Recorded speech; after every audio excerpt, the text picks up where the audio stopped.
Hey YouTube, it's Jen. No Brad again. Again, I swear he's alive.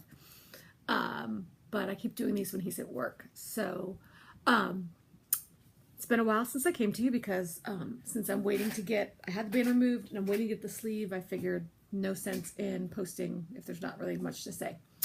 But for those of you who are new, I started my weight loss journey in December of 2012 at 262 pounds with the lap band. Got down about 90 pounds. And stayed in the 170s for a while, and then slowly started putting on about 10 pounds a year. And so in June of this year, I discussed converting to a sleeve with my doctor when I had, like, once I saw 204 or 205 pounds, whatever made me a 35 BMI, I was like, oh no. So I saw the doctor, we talked about getting converted to a sleeve. She removed my band. August 28th of this year. I was about like 205 pounds. And I'm getting converted to a sleeve on December 18th because she likes to do it in 2 separate surgeries so that the stomach could heal, because she removes lots of scar tissue and you don't want to staple delicate scar tissue together. You want to let the stomach heal, and that way the staples will have a less likely chance of a leak. So I'm scheduled for December 18th, which is 5 weeks from tomorrow.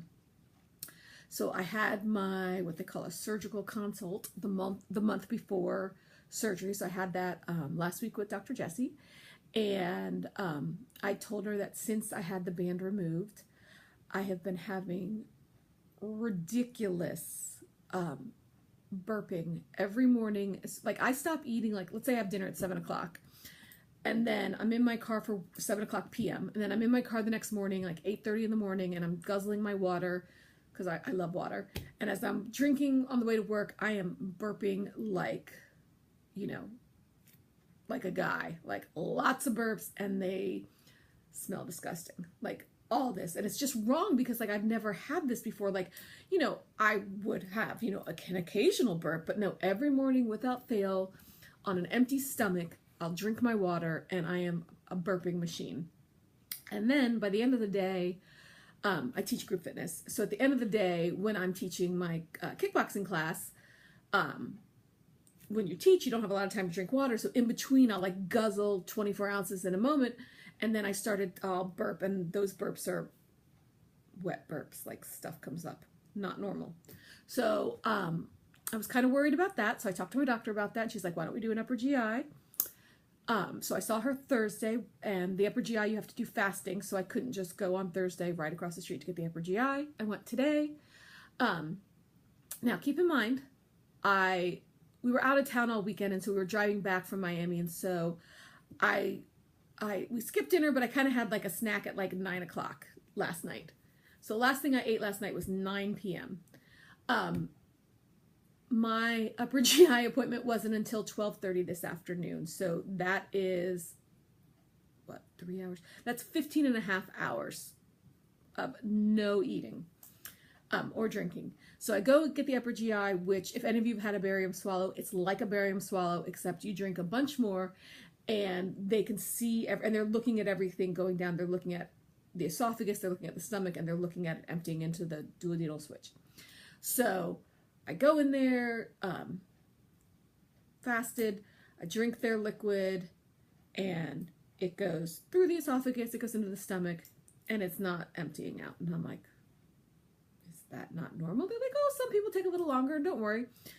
And so we wait, and it's still not emptying. And so I'm like, and he goes, what's really weird? He goes, did you fast? Because I can still see food in your stomach. And I'm like, no, I swear I fasted. I haven't eaten in, 15 and a half hours. They're like, that's strange. And so I'm like, okay. And so they see food in my stomach, and we're not emptying all the way through. So I'm like, well, do you want me to drink more of the barium? He's like, okay, let's try that. So I finished the whole cup of barium.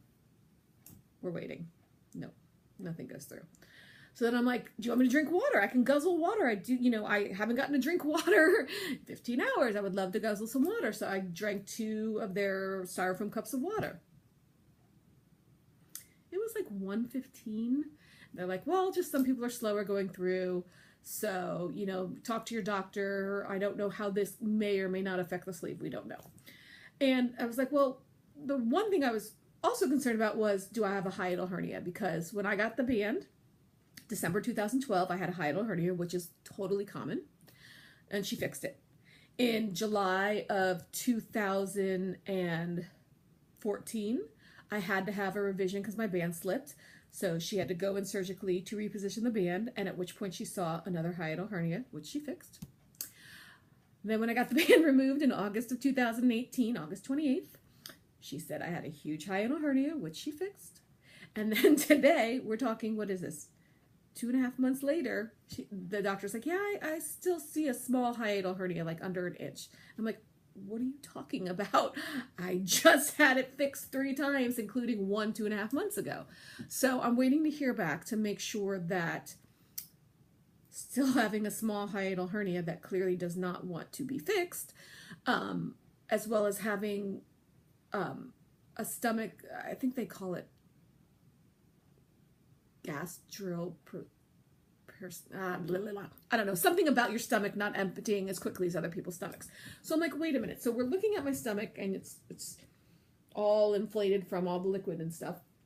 And I'm like, okay, so if the food is still in my stomach, and we're just adding liquid on top that's not going through, shouldn't I feel full all the time? They're like, yeah. I'm like, yeah, I'm a never-ending barrel of not full.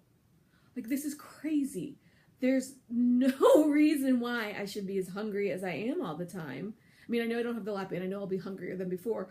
But, like, I can eat and eat and eat and not feel... I don't ever feel, like, Thanksgiving full. Like, you know how, like, you would eat at Thanksgiving and be like, oh my God, I can't eat a thing. I never feel that. And so I'm having foods not quickly digesting through, and 15.5 hours later, still having it sit there makes no sense. So now I'm just waiting to hear back from my surgeon to make sure that everything is still on track for my surgery, because so I got my insurance to cover both the band removal and the conversion to sleeve. And when you get an insurance approval, at least from Aetna, that approval lasts for 6 months. So I got the approval like mid-August. So under normal circumstances, that approval would last through February. Unfortunately, my insurance was through my husband, and his company's changing insurance January 1st. So I only have an approval through December 31st. So I can't have delays in my surgery because I won't have insurance coverage, and I worked too hard to get everything covered.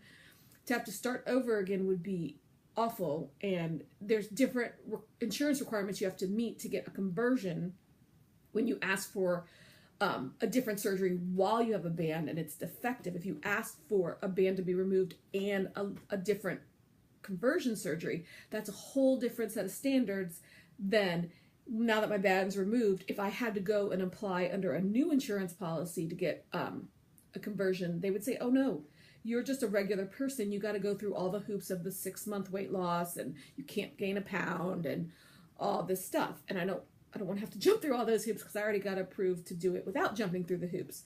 And I'm gaining weight, and I just need to stop this, and I need a tool back. So I kind of lost my mind a little bit after the upper GI because, the doctor that does that isn't my surgeon. So I'm asking him, like, how does this affect the sleeve? And he's like, I don't know how this affects the sleeve. I'm a radiologist that does upper GIs. I'm not actually the person that, like, it's not his specialty to know what he saw affects the getting a sleeve. So my surgeon's office is right across the street from the hospital. So I go back to my surgeon's office and I lose my mind and I start crying to the nurse, and I'm like, oh my God, please tell me this is going to be okay. So I'm waiting to hear back from my surgeon to make sure that my hiatal hernia and the food not passing through my stomach in a quick manner is still okay for the sleeve, because I really want the sleeve. The hiatal hernia concern is sometimes if you keep having a hiatal hernia, bypass is better than sleeve, and my husband is really opposed to the bypass because it's more invasive than the sleeve, and I totally respect that and understand that. So if I could avoid that, and I already have an approval for a sleeve, I really don't want to be changing the plan. Um, so I'm just really anxious right now, hoping that everything goes through. Assuming that it will go through, I have to do pre-op testing, which is blood work, chest x-ray, and EKG, and that has to be done within 30 days, but not more than 30 days prior to your surgery. So next Monday the 12th would be 30 days before my surgery, and I will get my blood work done. I will get my chest x-ray, and then November 30th, I have the EKG, and my doctor just signed the piece of paper that says she believes that I'm okay for my primary care doctor signing off for surgery, and then the pre-op 2-week liquid diet starts December 4th. And the doctor said I had to lose 5 pounds, which sounds fine in theory, except that I had to lose 5 pounds from when I weighed in last week, which I have a whole another month that I could be screwing up and gaining more weight, which is one thing which makes me worried. And then the second thing is that my pre-op appointment is 1 week after the liquid diet. So I basically have to lose those 5 pounds within the first week because I have to hit the 5 pounds lost by the pre-op appointment. So I have to be 208 pounds by December 11th, which is my pre-op appointment. So when I weighed in at the surgeon's office last week, I was 213, but it wasn't like a first morning weigh-in, and I had been drinking tons and tons of water. So, and my pre-op appointment is first thing in the morning, so hopefully hitting 208 won't be too hard, but I'm just still anxious because there's still Thanksgiving and other things coming up between now and then. So if I gain weight, that's more weight I have to lose in that 1 week period of time. So we shall see. But that's all I have. I'll probably, if the surgeon calls and something's wrong and I have to go do more stuff, I'll update you because I'll be a crying, bawling mess. But if she says everything's okay and I'm good to go for December 18th, I'll probably update again during the liquid diet in early December. I will probably be grouchy and cranky because the pre-op diet is the worst. I don't mind the 6-week post-op diet, like that does not bother me at all. But the 2-week pre-op diet, that sucks. And my doctor does a shake for breakfast, a shake for lunch, and a lean protein and veggies for dinner, which is still 1,000 times better than some patients who their doctor gives them just a liquid diet, and some of them give them like a partially just clear liquid diet. So I know I have it better than most, but I'm just anxious right now, and I just want everything to work.